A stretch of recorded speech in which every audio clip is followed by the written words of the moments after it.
My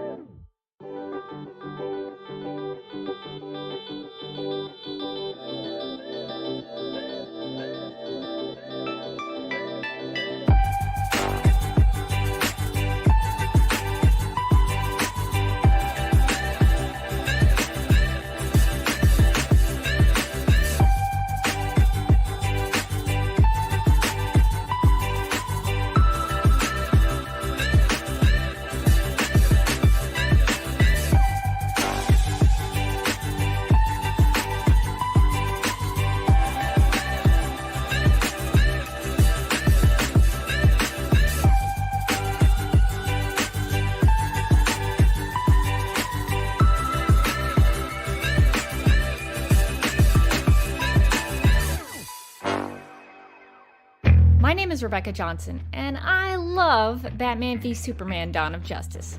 And I am publishing a series of videos exploring the reasons why I am such a fan of Zack Snyder's film. In this series, you'll find my thoughts on topics that matter to me, like Larry Fong's cinematography, character analysis on Lex Luthor and Lois Lane, the Christian imagery, what I find hopeful about the movie, and yes, I'll address the critical reception.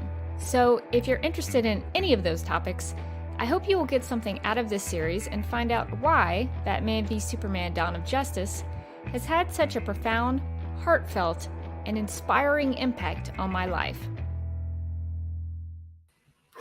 Welcome to the Duck Milk Prod YouTube channel. My name is Rebecca Johnson, and this live stream is part of a series I am calling Reading Reviews with Rebecca, which will analyze the critical reception of Batman v Superman: Dawn of Justice through the negative reviews written by top critics from Rotten Tomatoes, one review at a time. Now, this is not meant to belittle anyone's opinions, but rather serve as a study of art criticism and how we, myself included, discuss film. I'm hoping that this endeavor will encourage all of us to be better consumers of cinema. This week, I'll be reading through a review from the Toronto Sun titled Batman v Superman: Dawn of Justice Review: Ben Affleck's Dark Knight, one of the worst things about new superhero film, written by Bruce Kirkland. So we're going to be talking about a lot of Bruces in this review. So I'll try to do my best to keep the Bruces straight. Now, if Bruce Kirkland should ever see this video, I just want to say that I'm aiming to do this as civilly and analytically as possible. And I would ask that anyone watching live or posting in the comment section would do the same. I'm simply taking a look at the criticism for and of BVS now from an historical point of view, given that these reviews were used by Warner Brothers in their decision-making process regarding the DC Extended Universe. Due to the poor reviews for Batman v Superman, the tone and approach to the franchise were changed for Justice League and ultimately led to the destruction of the Snyderverse in terms of Zack Snyder's involvement and the shared universe that was being built through it, particularly with the Nightmare Vision and the story that would have come out of that, the 5-film Superman film arc that Zack Snyder had planned. Before I get into Bruce Kirkland's thoughts, I'm sure that there are some viewers out there who might think, well, this is a film critic for a major news outlet who is included on Rotten Tomatoes. Who cares what you have to say, Rebecca? And you know what? I think that's a fair question. I would be asking that about myself if I was not myself. So I'll just share a little bit about my background and some of the things that I can bring to the table. I graduated from the University of Alabama, Roll Tide, with a degree in telecommunications and film and a focus on broadcast television production. While I've never been to film school, in my television and production experience, I've learned about and have lots of practice in operating cameras, shot composition, and editing. Lighting, green screen, and audio are my weak spots, admittedly, but I've been working on those. After working in local TV news, running cameras, and working in production, I got a job at Turner, now Warner Media, or whatever they're calling themselves now, for 14 years. I worked with networks, or brands as they call them now, like TBS, TNT, Adult Swim, Cartoon Network, Boomerang, True TV, and Turner Classic Movies as a video encoding specialist. I also did a fair amount of closed captioning work and DVD and Blu-ray QC. In case you are wondering how I podcasted about Supergirl and the DCEU films while working for a Time Warner company, I actually got permission and clearance from my human resources representative. If you think I wouldn't criticize stories that were under the same corporate umbrella, that was never a problem nor a concern for me. If I thought the Supergirl TV series or a DCEU film had faults, I said so. In the last 17 years, I have served as a director, technical director, and camera operator at my local church in a live production capacity. I've been a video editor for 17 years, having worked in Avid, Final Cut, and Premiere Pro CC. In my day job, I shoot and edit news and documentary-style video content that involves interviews and narrative storytelling. I'm also currently an amateur photographer and am aiming to improve my efforts in still photography. You can check out my work over at Instagram at @TheDerbyKid. Link is in the video description below. While discussing these film reviews, music and film scores will inevitably come up. It may be good to know that in my life I have played piano, handbells, clarinet, bass clarinet, bassoon, acoustic guitar, and have even started learning how to play the ukulele. I've played in marching bands, symphonic bands, and wind ensembles, and have sung in many choirs. While I don't consider myself a world-class musician, far from it, actually, I do know some things about music and am a big fan of film scores and soundtracks. In addition to my production and musical experience, I have had lots of experience in art criticism. I've been podcasting about television and film since 2009 and do so on a regular basis with Supergirl Radio, a podcast I co-host about the CW Supergirl TV series. I am also a writing contributor to the Justice League Universe podcast that offers analysis on the DCEU films. You might even hear my voice occasionally in recordings and audio commentaries over there. I'm not an expert, but I care deeply about film, television, storytelling, and art. So I hope this gives you a background on where I'm coming from.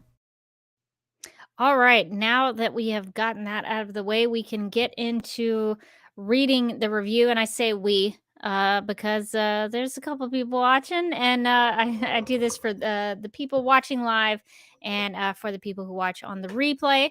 So there's a collective we, it's not just me. So if you are watching live, feel free to drop your thoughts in the live chat and I'll respond to them if you have any questions or comments.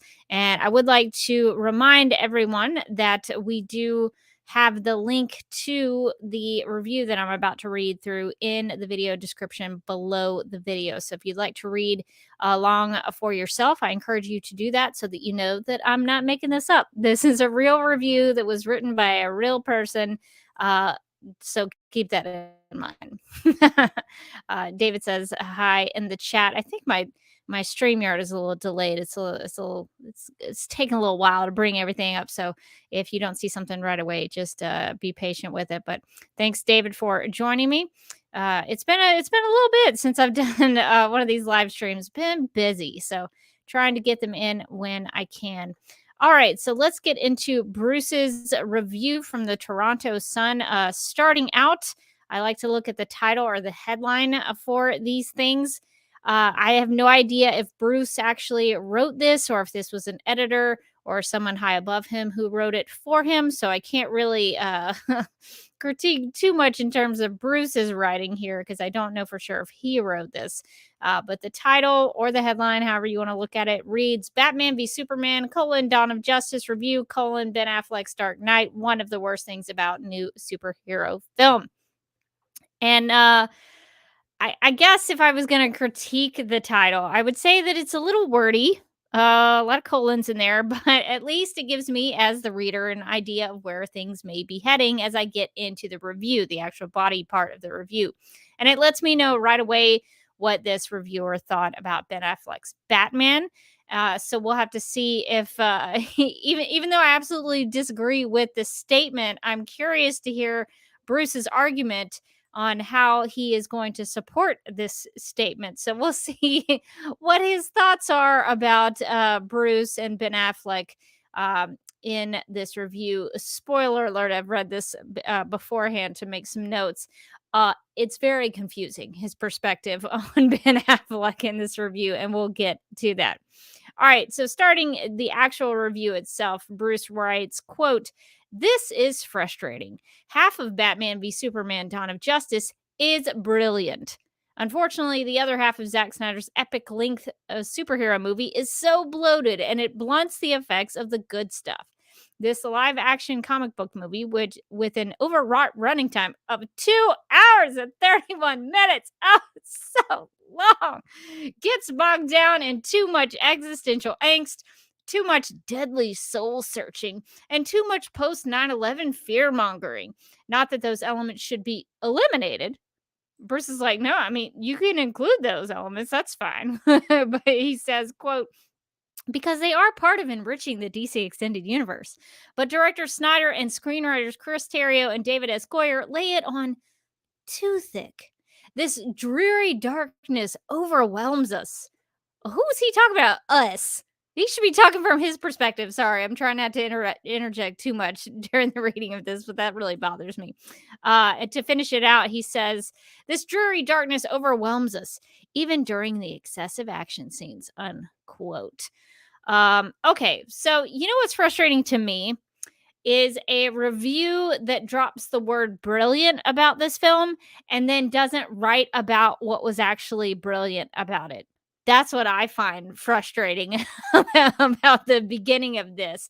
If you're going to drop the word brilliant, and it'll come up twice in this review, if you're counting along at home, follow along with how many times Bruce uses the word brilliant in this review, which I find delightful.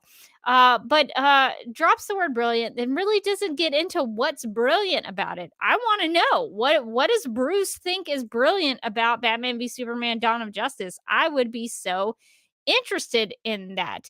He even goes on to say that half of this film, quote, half of this film is brilliant, unquote. But he says that and then immediately goes into discussing everything he dislikes about it. That's not only frustrating to me, but I think it's a strange way of writing. I think that's bad writing. Bruce is really holding out on me here because he's not diving into his perspective on what was good about it. That would actually be really refreshing in these reviews. A lot of these reviews just say, oh, it's bad, and then they just complain and complain and complain. But here is a reviewer who says, hey, a lot of this was brilliant, but then never tells me why. I want to know why. What was brilliant about it? So basically, this kind of perspective would actually be something that would be new and different from all of these other reviews that we've looked at. Considering that everything Bruce lists is basically everything every other reviewer we've looked at in this series is written. He says it was brilliant, and then he goes on to list all these things that, if you've been watching these videos and these live streams, going through all of these reviews, you'll recognize a lot of these talking points. It's the same thing that everyone talks about in their reviews. Let's see. He hadn't given us anything I haven't read before in these. He complains about the runtime. How many times have reviews mentioned, 2.5 hours? It's so long, when there are a lot of movies these days that are 2.5 hours. And a lot of the best movies ever made have been 2.5 hours. So he complains about the runtime. He complains about BVS being too serious. Oh, no, a movie about decent comics characters that takes them seriously. How dare they? Complains about having too much 9/11 imagery. Ugh, you can't do that. You can't do that. It's just, you cannot do it. Of course, there have been other films that have done something similar, so that's not true. And of course, I mean, you can't get through a BVS review without mentioning somebody writing about how it's so dark. It's so dark. This film is so dark. So I'm disappointed and frustrated by the fact that Bruce here, this reviewer, mentions that half of the film is brilliant. Half of it. That's 2.5 hours. I'm not going to do the math on how, but at least an hour of it, an hour and 15 roundabout, is brilliant.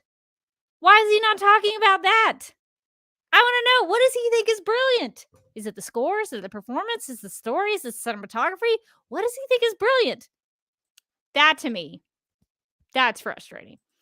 Because that could actually be really interesting to read. If I was Bruce's editor, I would poke him to complete that thought. Okay, so Bruce goes on to write, so my 3-star rating out of 5 is generous. 3 out of 5! 3 out of 5! And he said it was brilliant. Why? Why does he think it's that good? Um, and I say that good because a lot of these reviews are like 1.5 out of 5. Oh, come on. Okay. All right. So he says, so my 3-star rating out of 5 is generous, which would indicate the half of the film is brilliant. That's I could see the 3.5 out of 5 there. Bruce goes on to say, quote, yet that brilliant stuff. Oh, that's that brilliant word again. This is the second time that Bruce in this. We're not even, what, 2 paragraphs in, and he's 3 paragraphs into the review, and Bruce has called BVS brilliant twice, and he's given it 3.5 out of 5 stars. Okay. So he writes, quote, yet that brilliant stuff goes a long way. Oh, does it? Does it go a long way? I would like to know why that is. And then he writes, including towards opening up the universe to come in Snyder's 2 Justice League installments, the Wonder Woman standalone movie now in post production, and a total of 11 movies by the end of 2020, unquote. I don't want to be that jerk, but I always find it humorous that some of these reviewers just rip Batman v Superman to shreds because of how bad it is and how they could probably do it better. And then these reviews have a bunch of grammatical mistakes in their own writing. And when that happens, to be honest, it makes me take their review a little less seriously because really, how much effort did Bruce put into this? I don't feel like a lot. Bruce writes a quote, including towards opening up. Why does he need the toward in there? Couldn't he have just written including opening up the universe? I don't understand why. It sounds weird. It's an awkward beginning of a sentence. And then installments should have 2 L's, not 1.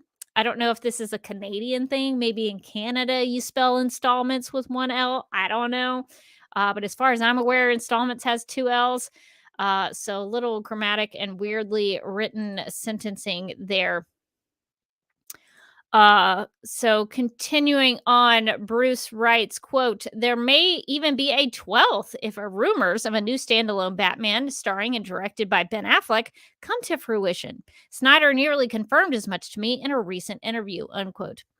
So now I'm really curious about the spelling errors here because this is the Toronto Sun. So I'm assuming this is Toronto, Canada. So maybe some of these things could be related to how they write things. Do Canadians spell rumor with a U or RUMOUR? Is that how they spell it? Otherwise, we spell it here in America RUMORS, as far as I know. So that's different. So if it is a Canadian thing, I'll give Bruce a pass on this one. Maybe it's not a spelling mistake. Maybe this is a Canadian thing. So I'll give him that one. And you can tell this review is very old because it includes information about a quote new standalone Batman starring and directed by Ben Affleck, unquote. If only we had one of those come to fruition, but it never did. All right, I'm going to stop down here and hop in the chat because I see David is sharing some thoughts. David writes, this review is rapidly becoming the Brooklyn Nine-Nine. Quote, stern Captain Holt shows Jake photos of him doing hula loops, then deleting them so that Jake could only stew alone and no one will believe him gag. Yeah, it's very frustrating. And David also says in all caps, what was the good parts? Yeah, I want to know. Just because I would be curious to know if the good parts that Bruce here, this reviewer, thought were some of the things that I thought were good. I'd be curious to see what the similarities would be. We may never know. David also says Canadians take a lot of British spellings, though I need to double check installment. Okay, so my Canadian English keyboard did not correct that. So maybe it's not just about adding letters. Yeah, they do have a stronger connection to the UK, England. So I could understand that. So maybe that's getting lost in translation, I guess. So I'll try not to be too harsh on the grammar and the spelling errors here, because it may be something that is happening in Canada, our friends to the north. All right, so getting back into Bruce's review, he writes, quote, in addition to establishing a new Bruce Wayne slash Batman in Affleck, Dawn of Justice gives us our first big screen Wonder Woman in Gal Gadot. Hurrah!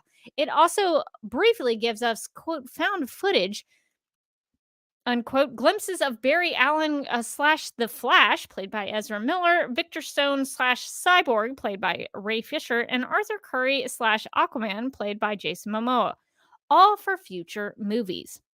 So it does seem like maybe one of the things that Bruce thought was so brilliant about this film is maybe Gal Gadot's Wonder Woman. Maybe he really liked Wonder Woman and thought her story was good. Maybe he liked Gal's performance. Maybe he liked her Wonder Woman suit. Maybe the theme was cool.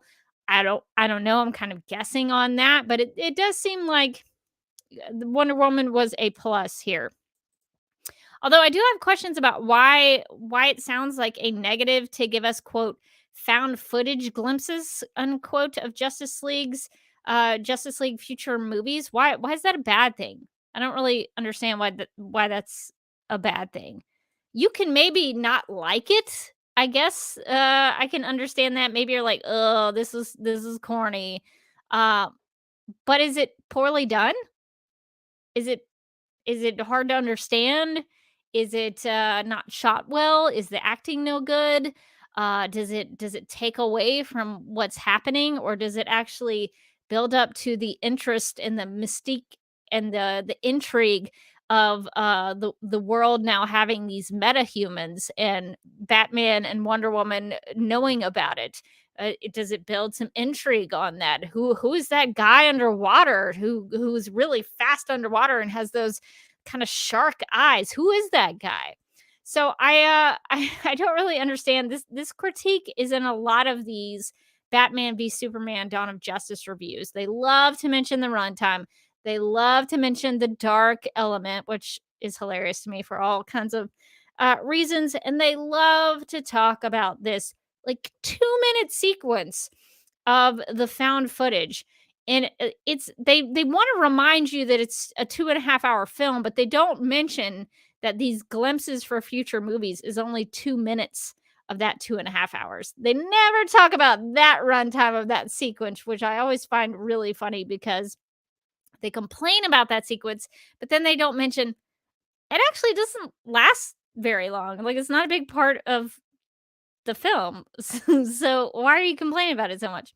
All right, so Bruce goes on to say, quote, the new movie also merges the worlds of, let's see, did I finish all of my, yeah, I finished all my notes there. Okay, so he writes, quote, the new movie also merges the worlds of Batman and Superman into one sprawling physical space. So this is a DC geography lesson, not a spoiler. Gotham City, where the Batman serves nightly as an angry vigilante, is a twin city with Metropolis, where Superman's alter ego, Clark Kent, still works as a mild-mannered reporter for the Daily Planet. The two cities are separated by a large bay, like San Francisco and Oakland. This is critical for the plot. The death and devastation we saw in Man of Steel from 2013, when Superman saved planet Earth from the ravages of his fellow aliens from Krypton, left parts of Gotham City in ruins, as well as swaths of Metropolis. Bruce Wayne suffered personally, and his resentment has powered up enough for him to consider killing Superman, thus eliminating what he perceives as a future threat of total annihilation. Hence the title, Batman v Superman, unquote. I'm glad that Bruce actually made an effort with this analysis in this section of the review. He's analyzing Metropolis and Gotham City and why it would be necessary to make them geologically or geographically, not geologically. Maybe they I guess you could say the kryptonite is maybe a geological part of it, but geographically, I'll try to get my scientific studies correct here. and why it would be necessary to make them geographically close. So Bruce, as the reviewer, is actually pondering this new idea from his point of view that Gotham City and Metropolis are close together, and what that means for Bruce Wayne in the story, having come into Metropolis during the Battle of Metropolis in the Black Zero event with Superman and Zod, and how that affects him. So I actually like, it's kind of the bare minimum for these reviews. Like, it's the bare minimum for him to be like, oh, I get what they're doing with introducing Bruce into Gotham. It's like the least amount of work he could do as a reviewer to do this analysis, because there's so many more thematic elements in Batman v Superman Dawn of Justice that are rich in theme and character and connections between the scenes and the music and the character journeys and everything that's going on. But this is at least he's done the bare minimum. He's actually attempted to do some analysis on the story and the characters, so I'm gonna give him points for that. And our reviewer, Bruce, here is making a strong case for that writing choice to be a good one. The choice to make Gotham and Metropolis close together, Bruce, the reviewer, is making a case that, hey, that's a pretty good idea given what it does for the character of Bruce Wayne and his journey specifically. So I like that here he's making the case that the film did a good job of making a choice about these two cities and then following up with, it has meaning. There's weight to why these choices are being made in the film. And I just want to stop here and remind everyone of the title of the the review is Ben Affleck's Dark Knight, one of the worst things about new superhero film. I just want you to continue to have that in your mind as we go through this, because it started out as if Ben Affleck's Batman is not good in Bruce's the reviewer Bruce's mind, but it seems like he's actually liking some of the things that are going on with Bruce Wayne and Batman. So I'm a little confused at this point. All right, continuing on, Bruce writes, quote, anything more about the story would invite spoilers. Instead, here are the three things I like the most, dot, dot, dot. And the three things I hate the most, colon. Which I don't guess I understand why it has to be a colon. Couldn't he just put a period there? I don't know. I'm thinking about it too much. All right, so I should also mention that when he's going through the things I liked the most and the three things I hate the most, he starts with the like first, or the love. He has a love it column. And so he's going to end it here with the hate it. So I just want to point that out. You could have started with the hate it and then left the viewer with something positive, but that's not Bruce's style. That's not what he's about here in this review.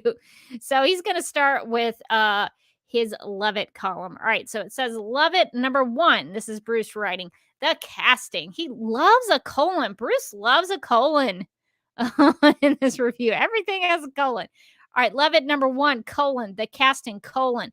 Gal Gadot is great as the 5,000-year-old Amazon princess Wonder Woman, aka Diana Prince, when disguised as a mere mortal. This augurs well for the standalone Wonder Woman. When Godot, G-O-D-O-T, finally shows up as Wonder Woman in the climax, she saves us from some of the murky mess surrounding the death dash battle. Welcome relief from the macho bullying of the boys. Likewise, casting Jesse Eisenberg as a psychotic Lex Luthor is devastatingly clever as it was unlikely. When Eisenberg's face is twitching with madness, when his character is plotting Machiavellian twists, Eisenberg's Luthor becomes a classic uber villain. Also, kudos go to Holly Hunter and Jeremy Irons in support roles, unquote. I am glad to read that Bruce loved Gal Gadot as Wonder Woman. I'm not going to argue with him. I love her as Wonder Woman too. She was great. She was awesome in BVS. So that I think is right on. But I'm not sure that I understand his use of augurs here. He writes Augers. And when I was looking this up, and some of these things, my Google Docs are catching as possible errors, and so that puts a red flag up immediately for me when I'm doing my notes. So I'm wondering if he actually meant augurs, augurs. The auger with the e. It means any of various tools or devices with a helical shaft or part that are used for boring holes, as in wood, soil, or ice, or moving loose materials such as snow. And the augur, augur, means to give promise of or to foretell, especially from omens. So I don't think this is a oops, the Canadian spelling is different. I think he just used the wrong word here. So this is another indication that I don't think that Bruce, our reviewer here, is really putting a lot of effort into this. At least maybe not in the editing and the proofreading stage of the review. Maybe in the writing, he was really into it, but proofreading is really important. QC is really important. So definitely if you're a writer, get somebody else to look over your stuff, because you're going to be looking at the same stuff over and over again, and you might not catch stuff. So I would recommend that people give it to a friend, give it to a family member, say, hey, can you read this and just see what you think, put it in Microsoft Word or Google Docs, and it might give you some suggestions on maybe things that are wrong, and you can catch it that way. You can do a spell check. These are just some recommendations off the top of my head on some ways you can maybe make your writing better. I don't think any of those things were done with this review, unfortunately. He also misspelled Gal Gadot's last name. Instead of Gadot, he used Godot, which is weird because he spelled it correctly like two sentences above, which is weird. So he's not proofreading it there. So I don't think anybody. I don't think he had an editor. I don't think he had somebody who looked it over. I don't know. I feel kind of bad for Bruce. Maybe he didn't have any help with this, and I feel like he should have. Everybody should have at least somebody that can give to it to look over. So I feel bad that maybe he didn't have somebody he could say, hey, can you just look over this for me real quick? And it doesn't take long to read. It wouldn't be that much trouble to help him proofread. Okay. I do like that he liked Jesse Eisenberg's Lex Luthor, going as far to calling it clever, his characterization clever. And so I like that, because I really love Jesse Eisenberg's Lex Luthor. So I would agree with you on that. And I also appreciate Bruce giving kudos to Holly Hunter and Jeremy Irons for their great performances in Batman v Superman. They are great additions to the cast, and they do so much for the story. Jeremy Irons as Alfred in BVS does such a good job of trying to bring Bruce back to reality and back to what he used to stand for. And so Alfred is so critical, because he's helping Bruce, but he's trying to be that that advice giver and the moral conscience for Bruce, to remind him of what he started out doing and what the Batman was all about. And Holly Hunter is Senator Finch. Man, so good. Just so good. She has a relatively small part, but she makes a really big impact in the story. And so, yeah, Holly Hunter, big ups. All right. So for Bruce's a reviewer here, he writes, love it number 2, Affleck's Bruce Wayne, bringing depth and new complexity. Affleck's version of the Gotham City playboy takes him into middle-aged ennui. It is fascinating and sometimes moving. So I'm continually confused by Bruce's thoughts on Bruce here, and his love it part of this review. If you will recall, I just want to keep reiterating it. The title of this review is Ben Affleck's Dark Knight, one of the worst things about new superhero film. But here, Bruce says that Affleck's Bruce Wayne, quote, brings depth and new complexity, unquote, and that it is, quote, fascinating and sometimes moving, unquote. instead of assuming, I guess, that Bruce has had some kind of memory lapse, maybe he he did the title and then, or maybe somebody else did the title and just misinterpreted what he said about Ben Affleck. But it does seem to be contradictory thoughts. Because I don't know, maybe I'm supposed to put it together that Bruce or a viewer didn't like Ben Affleck's Batman, but maybe that he did like Ben Affleck's Bruce Wayne. Maybe that's a technicality. Maybe that's how I'm supposed to read that. I don't know. That's my guess. Maybe he's like, oh, the Batman side of Ben Affleck, no good. But the Bruce Wayne part, good. And that could be a fair critique. I could see that. I think it just should be a little clearer because I'm very confused about his perspective on Bruce Wayne and Batman. So to round out the love it section, he writes, quote, love it number 3, colon, as you would expect from a project reportedly costing $250 million, the special effects are first rate and the twin worlds of Metropolis and Gotham City make visual sense. On the larger scale, production designer Patrick Tatopoulos and cinematographer Larry Fong both work at the top of their game, unquote. It's always good to see that one of these reviewers, in particular Bruce here, is able to stay objective enough to point out that the special effects were first rate and that the visuals make sense and that the production designer and the cinematographer's work were both so good that it needed to be mentioned in the review. So even though it seems like there are some things that Bruce did not enjoy about BBS, at least he's able to, get over that a little bit and say, actually, there were some things that I did like about this. So maybe these things are part of the half of the film was brilliant part of the review, I guess, is how we're supposed to connect those dots. So there are some positive mentions here. All right. So to round out this review, because we really got to leave the reader in a real negative space where they just really don't like anything about this movie, because I think that's the goal. All right, so he's got a hate it column. So hate it number 1, colon, Affleck's Batman, colon.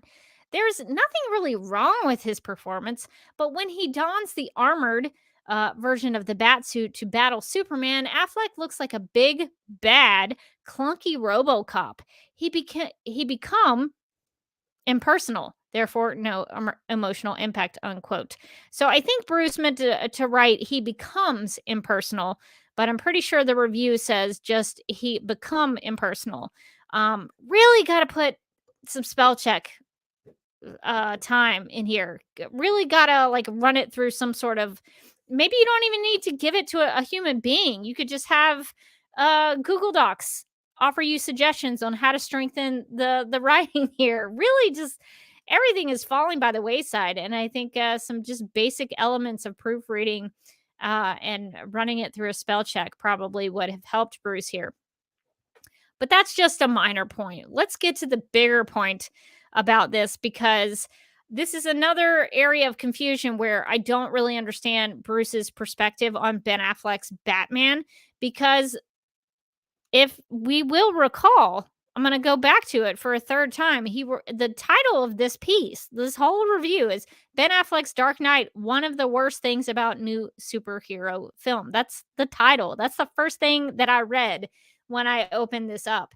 But here he writes, there's nothing really wrong with his performance. But you said it's one of the worst parts of the film. But nothing's really wrong with his performance? How does that go together? I'm so confused. You also seem to Bruce Bruce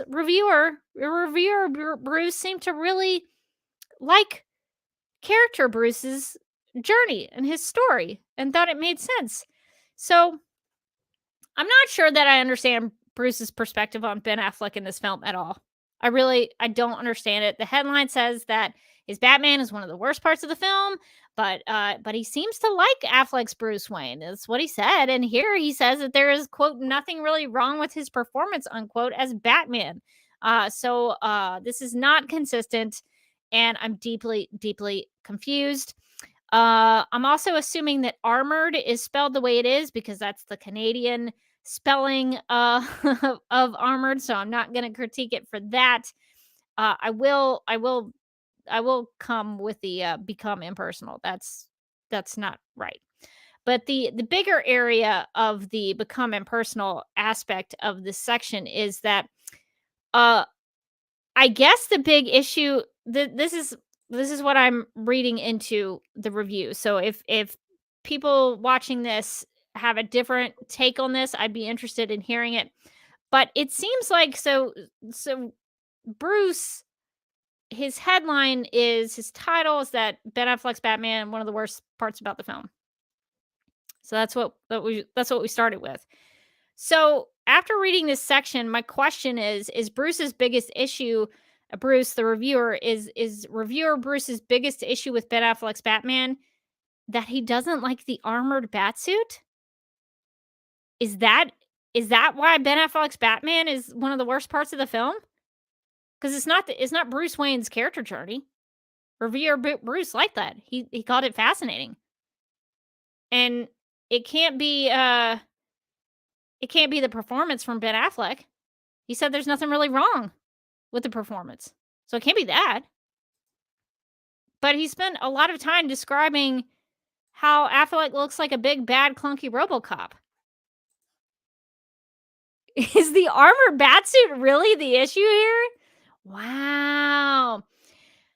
Uh, the thing that he mentions about the armored batsuit is that he says that because of this batsuit, this clunky RoboCop batsuit, Bruce Wayne, Ben Affleck's Batman, becomes impersonal and has no emotional impact.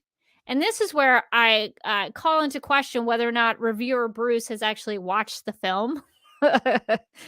Because the fight between Batman and Superman, when Batman is wearing that armored suit, is famous for being personal. It is that is one of the things people know most about BVS, is this very, very personal scene between Superman and Batman when Batman is wearing the armored batsuit. The Martha moment, anyone? That is so personal. The mentioning of his parents before swinging Superman around and knocking him out during the fight. The fact that Batman almost killed Superman in front of his girlfriend, Lois Lane. Those are all highly personal things that are happening while Batman is wearing this armored batsuit. How does Bruce, the reviewer, come to the conclusion that the armored batsuit makes him impersonal and has no emotional impact? That makes absolutely zero sense. And it does make me question whether or not the reviewer actually watched the sequence. Yet this is his number one hated item. I mean, there's a whole lot to talk about with the just the visual aspect of the armored bat suit, and lots of people have mentioned this, but at some point the armored bat suit gets a little beat up, and so half of his face is the Batman cowl and half of his face is Bruce Wayne. That's revealing the human being, the personal human being behind the bat suit. He's not just Batman in that moment, he becomes Bruce Wayne. How could you call that impersonal and having no emotional impact? It's the most emotional impact that the film has, is in that scene and in that fight sequence and in that moment where he asks, "Why did you say that name?" That's the whole film is driving to that emotional impact of that moment. You can say you don't like it, you can say it was cheesy, you can say that you didn't like how it was done, whatever. I don't care, but you cannot argue objectively that it had no emotional impact, that it was not aiming to have emotional impact. Maybe Bruce, this reviewer here, is just a stone cold, like nothing's getting through to him. He has nothing in his life that he can connect to in this moment, and it had no emotional impact on Bruce. But that's not to say that it didn't have an emotional impact on other people, or that it wasn't aiming to have an emotional impact, or that it wasn't aiming to be personal. That's just flat out false. That's objectively false for him to write that.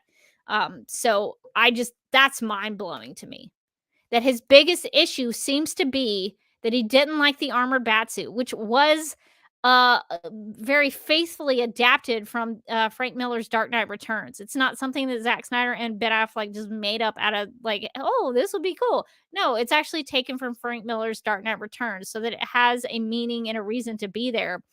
But it also has a very personal aspect. I mean, that fight is really, really personal. Batman uses kryptonite on Superman. And they talk about his humanity and and it's God versus man. Everything about that fight is personal.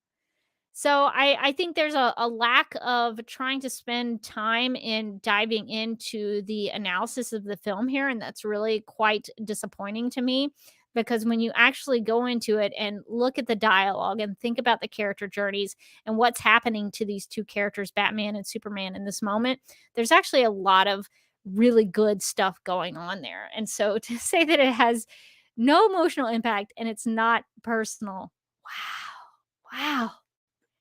That's quite something. All right, so to go on to hate it number 2, Bruce, the reviewer here writes Doomsday colon. So it's hate it number 2 colon Doomsday colon. When superheroes have to fight a common foe, it would be more interesting if it did not look like, or I should read it the way it's written. If it did not look a slobbering, mutated version of King Kong, unquote.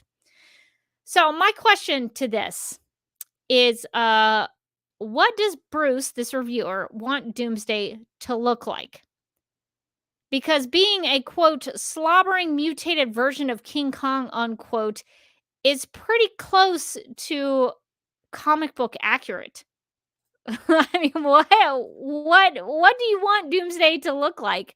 Doomsday in the Death of Superman is this big monstrous being who really doesn't have much to say or thoughts really to share. His whole deal is that he wants to destroy things. And so there's a huge amount of the Death of Superman comic series where it's just Superman and Doomsday fighting each other. It's the biggest like fight sequences I've ever read in like a comic book story. It's just a lot of fighting. And there's a lot of panels that are taken from the comic and adapted straight into Batman v Superman: Dawn of Justice, which is really cool. Of, like Superman trying to get rid of Doomsday by flying and taking him up in the air. But Doomsday I mean, there are panels in the Death of Superman story where there's like stuff coming out of his teeth, like he's a slobbering mess. He's a slobbery monster.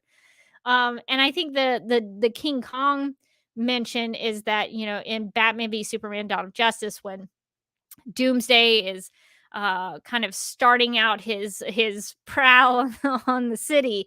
He climbs up to the top of LexCorp to look around and see what's going on. And to me, that sort of harkens back to Doomsday and Superman fighting in front of the Daily Planet. It's a very iconic place. It's not exactly the same situation. If it had been my film, I probably would have wanted to have the Daily Planet nearby, but it's not necessary. But I think that has that same sort of feel to me. There's this big LexCorp, iconic thing in the city, and Doomsday is there. So I mean, everything about what Bruce critiqued Doomsday for, I think, is found in the Death of Superman comic that the film adapted. So I really, if he's not supposed to be a slobbering mutated monster, what is Doomsday supposed to be?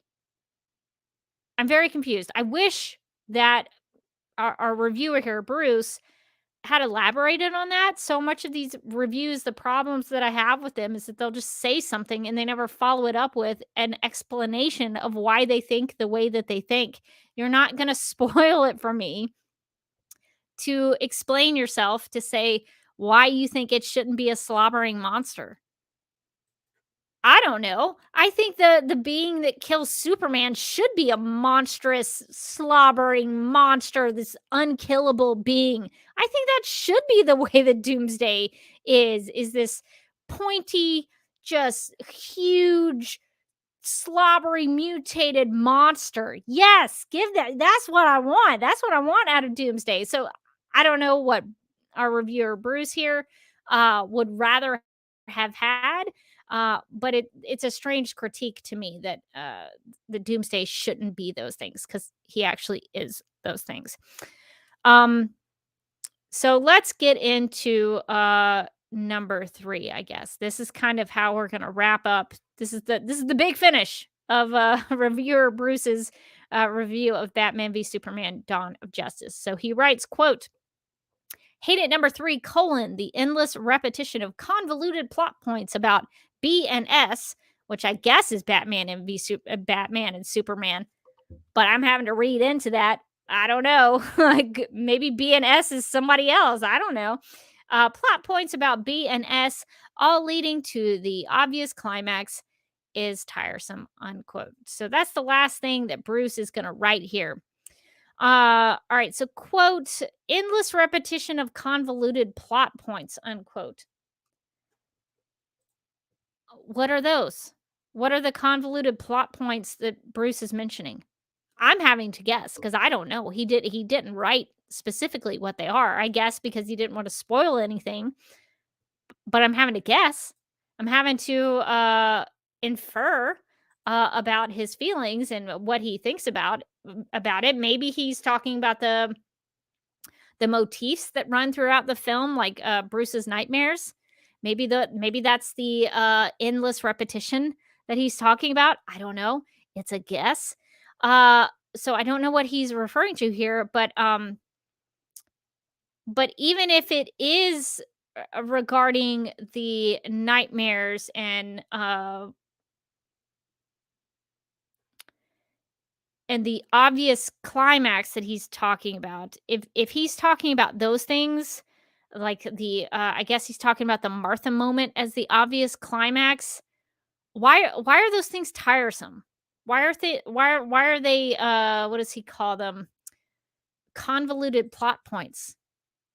I don't have an explanation about that. I don't understand why he describes them in that way. That as far as I understand, the connection of Martha Wayne and Martha Kent has only ever been done once, to my knowledge anyway. Let me know if you've seen it in any other story before Batman v Superman. But how can that be tiresome if it's only been done once? Also, if you predicted the obvious climax, doesn't that just mean that the setup and the foreshadowing and the writing was well executed? Doesn't that just mean that you followed the story and what the screenwriter was trying to do? Or is he trying to say that the convoluted plot points are tiresome? I don't know what's happening in in this section of the review. And this is how Bruce chooses to end it. So it's really disappointing to me that this is how we're going out on Bruce's review. There's no conclusion paragraph, there's no wrap up, nothing to talk about his thoughts and perspective, not wrapping it, back up into the title about how he feels about Ben Affleck's Batman. And it's weird that he ends on the things he hates when he actually wrote the word brilliant not once. Let's remember, not once. He wrote brilliant twice. He said half of the film was brilliant. And then he ended it on everything he hated about the film. So it's funny. I'm so far into this reading reviews project that I should know better than to expect that the reviews will be written well. But I always, even though I know that these reviews are not written well, I always go into them. I'm like fresh faced, I guess, into these. Like I want them to be good, and so I always go into them hoping that they will be written well. And I find myself so very often finishing them and saying to myself or saying to the live stream to the people watching, boy, that was poorly written. It was it had spelling mistakes, grammatically it wasn't very good, and it just format wise not good, not good. And also very confusing. A lot of contradictory statements. I left knowing less about his perspective of Batman, really, and what he truly feels about Ben Affleck's Batman, because he was all over the place. So I really don't know how he feels about Ben Affleck's Batman. Some parts he liked, some parts he didn't. Maybe if Ben Affleck's Batman had a different bat suit, he'd be okay with it. I don't know. So it's a strangely formatted review that has a lot of problems in it. And I hate to say that, but I do think this could have used someone else looking at it and maybe giving Bruce some pointers on maybe some things to elaborate on or to continue to dive in further on. So it breaks my heart for Bruce, for our reviewer here, that he did not maybe have somebody that he could get some pointers on and maybe pass it around just to see what everybody else thought. This feels like a review that was written in 5 minutes or less and posted immediately. That's what this feels like. This feels like a guy who had not done his math homework and then just like cheated off his buddy's homework and did it right before like he had to go to the next class. That's what this feels like. It feels like it's kind of, there's not a lot of effort that really went into this. And I really hate that, because I think if Bruce had had a better editor or had somebody in his corner, I think this could have been interesting. I think you could have gotten some really good things out of Bruce and just clean it up a little bit so that it's written better. And you could have had a good review, even if there were things that he didn't like about it. You could have changed it just so that it would be better written. And so I hate it for Bruce that it just seems like there was nobody that was really caring that much to help him make this better. So that's, I guess, the disappointing aspect of this review to me, is that a lot of these reviews, even if I disagree with them mostly about everything, they could have been better. They could have been better. You could still have hated the film and still have written a great review. So that's my constant constant sadness about these reviews, is that they're not it just doesn't read like they're trying very hard. And I think for film and art criticism, it could be better just in general. So that is the review from the Toronto Sun, and that's going to do it for this week's live stream. If you missed this live, I hope you'll consider sharing your thoughts in the comment section below. And if you ever have any questions about when I'm going to be live, because I try to be consistent, but sometimes I think I have things going on and I can't, just check this YouTube channel. I try to make sure that I schedule streams in advance when I'm available. So if I'm traveling or out of town, or I got a commitment that I can't change, you'll know when I'm going to be going live, because I'll schedule them in advance. And as always, if you have a BVS review that you'd like to share that you think actually did a good job, was written well, that made sense, that the points were strong, even if it was a negative review, if you have a review that you think was a well-written review, I'd love to see that. So comment below and I'll share that with the class in future videos. So that's a good way to continue to look at the art criticism about this film. Even if it's a negative review, there's a lot to be learned from it.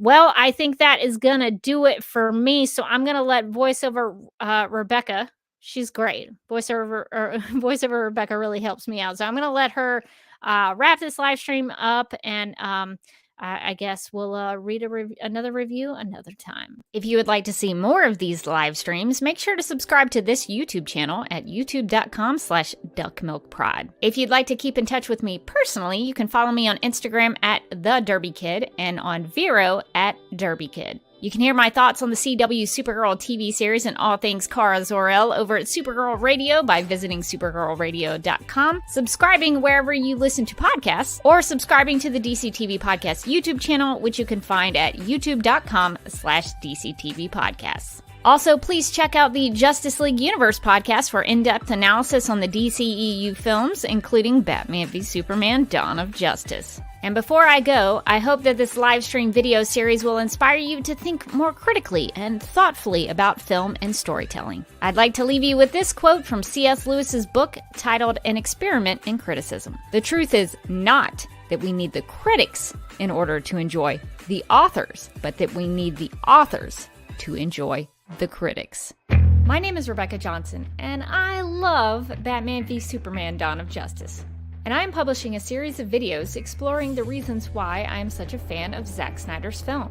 In this series, you'll find my thoughts on topics that matter to me, like Larry Fong's cinematography, character analysis on Lex Luthor and Lois Lane, the Christian imagery, what I find hopeful about the movie, and yes, I'll address the critical reception. So if you're interested in any of those topics, I hope you will get something out of this series and find out why Batman v Superman: Dawn of Justice has had such a profound, heartfelt, and inspiring impact on my life.